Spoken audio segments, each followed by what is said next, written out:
Olá, crianças! Tudo bem com vocês? Estamos de volta para darmos continuidade aos nossos estudos matemáticos com todos os alunos do 5º ano da Rede Municipal de Ensino de Bertioga. Pegue seu material, lápis, borracha, vamos estudar. E como você já sabe, eu sou a professora Lucy. Na atividade de hoje, da página 75 do seu livro, nós vamos trabalhar situações, problemas envolvendo temperatura corporal.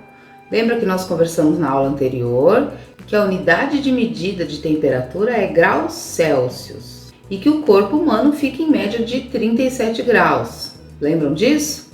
Então hoje nós vamos trabalhar problemas que envolvem a temperatura corporal. Será que você sabe qual é a temperatura que nós podemos ser considerados febris? Ou seja, qual é a temperatura limite do corpo para ser normal? A partir de qual grau Celsius o nosso corpo está apresentando febre? E por que será que as mães se preocupam, hein? Pergunte para sua mãe se você já teve febre alta e qual foi o grau medido neste momento. E o que elas fazem quando precisa baixar essa temperatura? Porque essa temperatura ela precisa ser regulada, ela precisa voltar ao normal quando ela sobe muito. Você sabia que pela manhã a sua temperatura corporal é mais baixa e que ela é um pouco mais alta tarde e noite? Pode variar até 1 grau, então de 36 para 37, essa variação é normal. Vamos então ver como funciona a febre. Os infectologistas, eles estabelecem estes limites.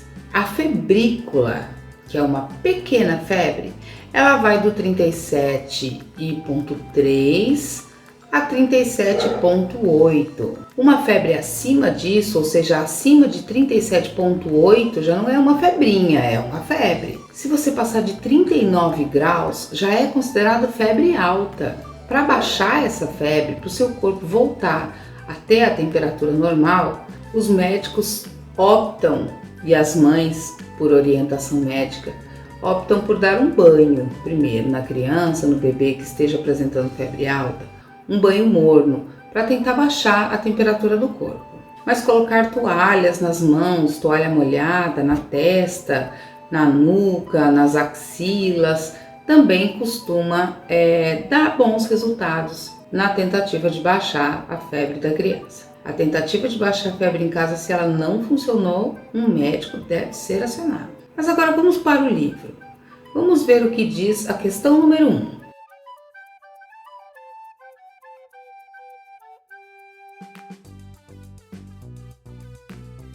Como a mãe do Pedro comprou um termômetro, ele ficou curioso para saber como aquilo funcionava e ele mediu a temperatura dele durante 7 dias seguidos e foi lá anotando as temperaturas que ele registrou.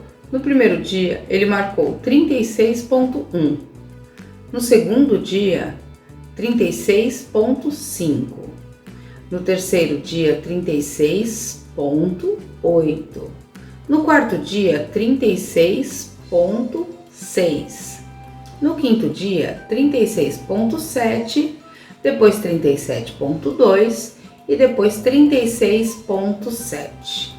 Você nota que foi variando sempre o número que veio após a vírgula. E a atividade A pergunta o seguinte: você saberia me dizer qual é o dia em que ele teve uma temperatura mais alta do que os outros dias? Na atividade 2, nós temos ali foto, a imagem de 3 termômetros digitais diferentes. Cada um deles está marcando uma temperatura. E eu quero que você registre para mim o termômetro verde, o branco e o roxo. Qual é a temperatura de cada um deles? E na B, você vai dizer para mim qual deles marca a maior temperatura. Para responder a atividade B, você vai ter que se lembrar dos nossos estudos sobre números decimais. Lembra que eu falei sobre os números que vêm depois da vírgula? O número que vem antes da vírgula é o mesmo. Veja esta imagem de termômetro aqui. E agora observe esta outra imagem de termômetro aqui. Nós podemos perceber que o número que vem escrito antes da vírgula de ambos os termômetros é o mesmo. Então, como eu vou saber qual é o que mostra a temperatura mais alta? Considerando o número que vem depois da vírgula. Se eu tivesse que considerar que algum dos dois está mais próximo do número 38, qual seria? Então lembre-se de dar uma olhadinha no termômetro do Pedro e veja como ele teve diariamente, como eu já disse, 36 graus, vírgula, e aí sim esse número muda, altera um pouco para mais, um pouco para menos.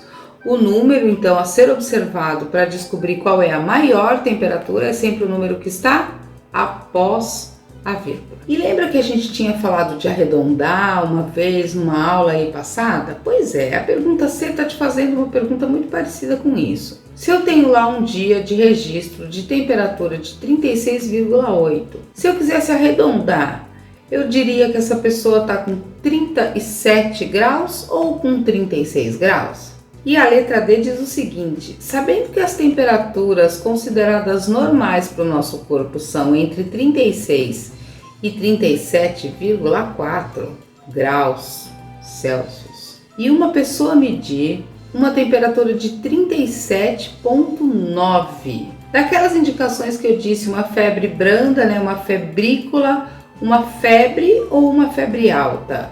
37,9, aonde você classificaria essa febre? Vamos ver se você se lembra do que eu já falei sobre febre. E chegamos ao final de mais uma semana de estudos matemáticos. Lembrando que é muito importante que você fotografe o seu livro, fotografe a sua atividade, manda pra gente corrigir. E por hoje é só.